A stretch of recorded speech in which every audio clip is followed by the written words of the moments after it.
नमस्कार. हवामान अंदाज आणि माहिती या यूट्यूब चॅनलमध्ये मी दादाच कने आपले सर्वांचे स्वागत करत आहे.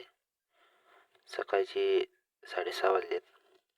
आत्ता जी नवीन अपडेट आलेली आहे वादळासंबंधित त्याचं पाहूया आणि राज्यावर त्याचा परिणाम काय होतो तेही पाहूया.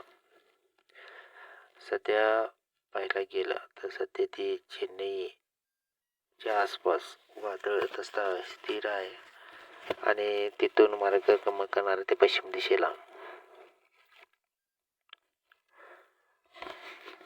तुम्हाला दिसतच आहे. चेन्नई नेल्लोर ह्या भागात आता येऊन ती पोचलेलं आहे आणि त्या भागात बऱ्यापैकी वाऱ्याची तीव्रता आहे 40-50 किलोमीटर आणि वादळाची तीव्रता सुद्धा थोडी कमी कमी होत जाणार आहे.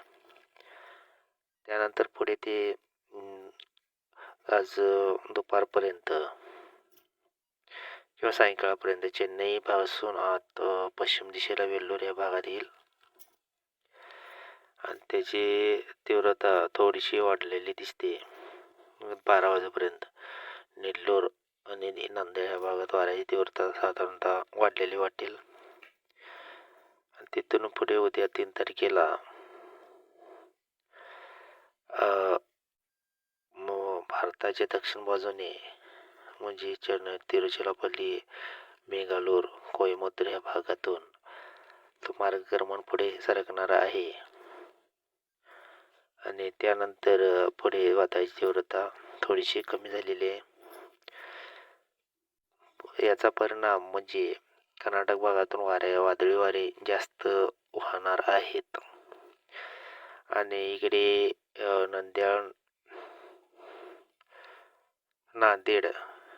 नांदेड ते मुंबई दरम्यान आणि पणजी, गोवा, सांगली, सोलापूर, कोल्हापूर या भागात वादळाची वारे जास्त करून सक्रिय राहणार आहेत. 4 तारखेच्या आसपास सांगली, सोलापूर जिल्ह्यात, कोल्हापूर जिल्ह्यात वादळाची वारे असणार आहेत. नाशिक, छत्रपती संभाजीनगरपर्यंत वादळाची वारे पोहोचणार आहेत आणि त्यानंतर पुढे संध्याकाळी 4 तारखेच्या वादळाची तीव्रता कमी होऊन ते अरबी समुद्रात जाण्याची शक्यता आहे. त्यावेळी अरबी समुद्रात आणि परत एकदा कमी दाब डिप्रेशन तयार होईल. तिथून ते पुढे मार्गक्रमण दक्षिण दिशेला सरकेल असा अंदाज आहे.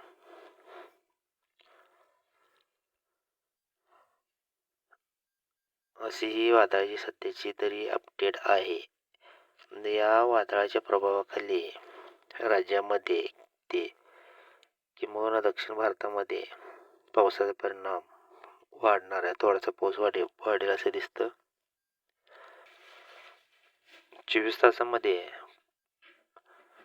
वादळाच्या प्रभावाखाली नेल्लोर, चेन्नई ह्या भागात मध्यम जोरदार मुसळधार पाऊस पडणार आहे आणि तिथून पुढे कर्नाटकच्या भागापर्यंत पावसाची शक्यता वाढत चाललेली आहे.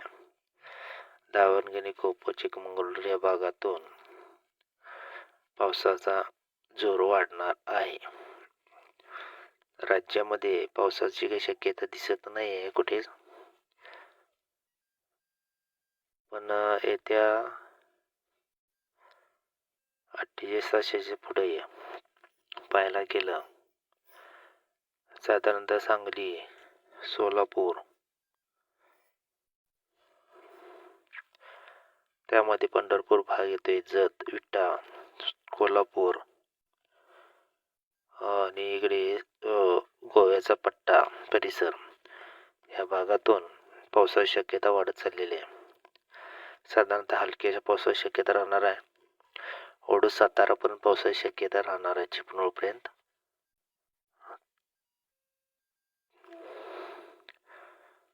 तिथून थोडे पावसाची शक्यता कमी होत जाणार आहे. म्हणजे शक्यतो 48 तासानंतर पावसाची शक्यता सांगली, सोलापूर, विटा, कराड, वडूज, सातारापर्यंत पावसाची शक्यता राहण्याची शक्यता दिसत आहे.